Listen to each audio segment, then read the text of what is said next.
Hi, என்கிட்ட வந்து ஒரு 3 விதமான கொஷின்ஸ் வந்து கேட்டிருந்தாங்க. ஸோ அந்த 3 விதமான கொஷினுக்கும் வந்துட்டு நான் ஆன்சர் பண்ணுறேன். அண்ட் அதுவும் இல்லாமல் உங்களுக்குள்ளே வேறு என்னென்ன கொஷின்ஸ் இருக்கோ கேளுங்க.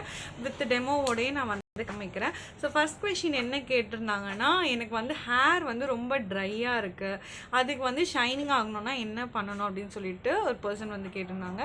ஸோ அதுக்கான ஆன்சர்ஸ் வந்து என்னென்னு பார்த்தீங்கன்னா, ஃபஸ்ட்டு ஹேர் வந்து ட்ரையாக இருக்குன்னா அதை நம்ம சரியாக கவனிக்கலங்கிறது தான் அதுக்கான ஆன்சரு.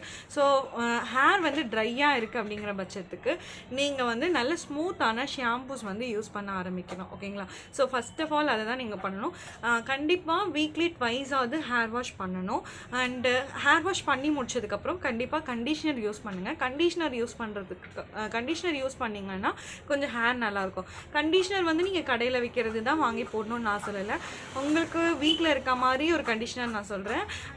நாட்டு மருந்து கடையில் உங்களுக்கு ஆலி விதை ஃப்ளக்ஸீடுன்னு சொல்லிட்டு ஒரு விதை கிடைக்கும். அந்த விதையை நைட்டே ஊற வச்சுட்டு நீங்கள் தண்ணியில் அரைச்சி அதை வந்து நீங்கள் குளித்ததுக்கப்புறமா அந்த விதையை வந்துட்டு நீங்கள் தலையில் போட்டு ஒரு 10 மினிட்ஸோ 15 மினிட்ஸோ விட்டு நீங்கள் அலசினதுக்கப்புறமா அது வந்து நல்ல ஒரு ஷைன் லுக் இருக்கும்.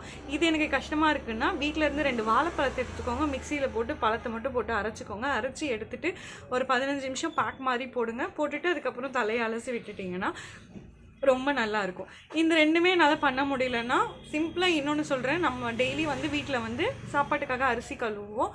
அந்த அரிசி கழுவுற தண்ணியை என்ன பண்ணணும்னா, இன்றைக்கே வந்து தண்ணியை எடுத்து ஒரு பாட்டிலில் மூடி வச்சிடணும்.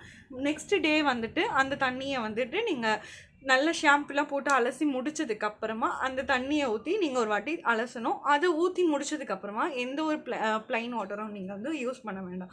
அந்த அந்த அரிசி கழுவுன தண்ணியே போதுமானது தான். ஸோ இந்த 3 விதமான கண்டிஷனர்ஸை வந்து நீங்கள் யூஸ் பண்ணலாம். ஓகேங்களா?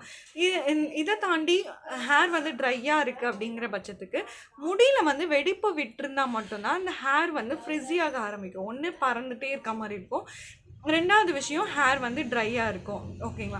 ஸோ முடியோட வெடிப்பை வந்துட்டு நீங்கள் கண்டிப்பாக சரி பண்ணணும். முடியோட வெடிப்பு வந்து எப்படி சரி பண்ணலான்னு பார்த்தீங்கன்னா, நம்ம வந்து சின்ன வயசில் என்ன பண்ணுவோன்னா, நல்லா நிறைய எண்ணெய் வச்சு ரெட்டை ஜடை போட்டு மடித்து கட்டிப்போம். ஓகேங்களா? இந்த மாதிரி நீங்கள் டெய்லி நைட்ஸ் வந்து பண்ணும்போது ஓரளவுக்கு சரியாகும். எனக்கு இன்ஸ்டண்ட்டாக ரொம்ப அதிகமாக இருக்குது, இன்ஸ்டண்ட்டாக சரியாகணும் அப்படின்னா பார்லர்ஸில் வந்துட்டு உங்களுக்கு இந்த மாதிரி ஸ்ப்ளிட்டன்ஸ் வந்து கட் பண்ணி தருவாங்க. ஓகேங்களா? இந்த மாதிரி மிஷின்ஸ் இருக்கும், மிஷினில் கட் பண்ணி தருவாங்க. கொஞ்சம் பழைய ஸ்டைல்னால் உங்களுக்கு வந்து அது சிசர்ஸ்லேயே கட் பண்ணி தருவாங்க. பட் சிசர்ஸில் வந்து நான் இருக்க ஃபேக்ட் என்னென்னா, சிசர்ஸில் வந்து ஒரு 80% மட்டும்தான் கம்ப்ளீட் பண்ண முடியுது.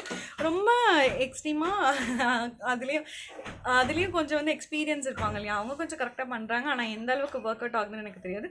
மிஷினில் பண்ணும்போது உங்களுக்கு ஒரு 100% வந்து அந்த எல்லா ஸ்ப்ளிட்டன்ஸையுமே ரிமூவ் பண்ணி கொடுத்துருது. ஓகேங்களா? ஸோ ஃபர்ஸ்ட் ஆஃப் ஆல் வந்து ஷாம்பு வந்து நல்லா ஸ்மூத்தாக யூஸ் பண்ணிக்கோங்க. கண்டிஷ்னர்ஸ் வந்து நான் 3 விதமான வீட்டிலே ஹோம் ரெமெடி மாதிரி சொல்லியிருக்கேன், அந்த யூஸ் பண்ணிக்கலாம். 3rd ஸ்டெப் வந்து கண்டிப்பாக ஸ்ப்ளிட்டன்ஸ் இருந்துச்சுன்னா அதை வந்து ரிமூவ் பண்ணிவிட்டு இந்த ப்ராசஸ் எல்லாத்தையும் ஸ்டார்ட் பண்ணிங்கன்னா ஹேர் வந்து நல்லா ஷைனிங்காக இருக்கும். முடிஞ்ச வரைக்கும் டெய்லி நைட்டில் வந்து எண்ணெய் வச்சுட்டு மார்னிங் வந்து நீங்கள் வாஷ் பண்ணிவிடுங்க. அப்படி டெய்லி நைட் வந்து ரொட்டீனாக நீங்கள் எண்ணெய் வச்சு பண்ணும்போது முடியோட ஷைனஸ் வந்து நல்லாயிருக்கும். ஃப்ளக்ஸீடு, அதுக்கப்புறம் இந்த கர்டு அதெல்லாமே வந்து மிக்ஸ் பண்ணி ஆலோவேரா ஜெல் இதெல்லாமே நீங்கள் வந்து உங்கள் ஹேருக்கு வந்து யூஸ் பண்ணும்போது அதுக்கு ஒரு முடி வந்து ஒரு ட்ரை ஆகுதுன்னா முடிக்கான சாப்பாடோ சத்தோ பத்தலை. ஓகேங்களா?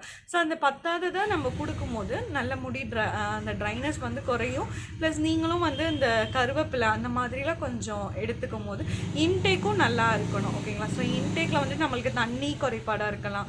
அந்த மாதிரிலாம் இருக்கும்போது இன்டேக் வந்து நல்லா இருந்துச்சுன்னா கூட நம்மளோட ஹேர் க்ரோத் நல்லாயிருக்கும். இன்டேக் வந்து முடிக்காக நம்ம மேக்ஸிமம் இந்த கருவேப்பிலை அந்த மாதிரிலாம் எடுத்துக்கோங்க. அதுக்கப்புறம் அந்த செம்பருத்தியோட இலை, ஸோ இதெல்லாம் வந்துட்டு நீங்கள் ஹேருக்கு தரும்போது அதோட ஷைனஸ் வந்து நல்லாயிருக்கும். ஓகேங்களா? ஸோ நெக்ஸ்ட் வீடியோவில் பார்க்கலாம். நெக்ஸ்ட் கொஷினோட நான் வந்து உங்களை மீட் பண்ணுறேன். ஸோ ஸ்ப்ளிட்டன்ஸ் வந்து நாங்கள் எப்படி ரிமூவ் பண்ணுறோங்கிற வீடியோவும் நான் உங்களுக்கு இன்ஸ்டாகிராமில் அப்லோட் பண்ணுறேன்.